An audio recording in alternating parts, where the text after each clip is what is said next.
statusas Lietuvoje? Ar jis skiriasi nuo užsienio? Galbūt mažiau vertinamas Lietuvoje. Gal užsienyje lengviau šitą... Čia irgi jau pradedam finansinės problemas, manau, nagrinėti. Nes aš manau, kad užsienė tiesiog, kadangi ten yra daug kas paprasčiau, lengviau ir kalbant apie... tu gali lengviau prasimušti, gauti kažkokį pripažinimo statusą, kaip aš sakau.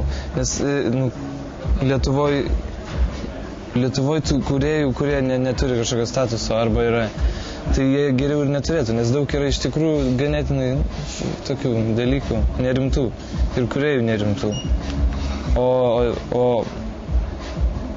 ką žinau, gal aš tai norėjau pasakyti, kad netaip ir būtina gauti kažkokį statusą, bet paramos gauti tikrai sunku, jeigu tu nori ką nors daryti ir gauti paramą finansinę, tai jo. Tai yra... Lietuvoje dar su muzikantų požiūris yra ganėtinai senas, daug kur. Muzikantas yra muzikantas. Pagrok, pašoksiu. Toks irgi. Bet aišku, ne visų.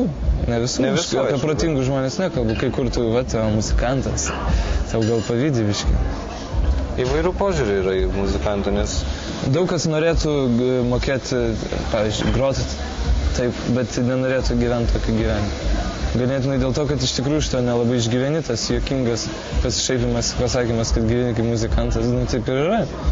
Tai dauguma gerų net Lietuvoje muzikantų, o vos negeriausia, tai jie tikrai negyvena iš muzikos. Jie turi darbus, jie kažkaip, nežinau, nenoriu eiti kelias iš žvaigždės.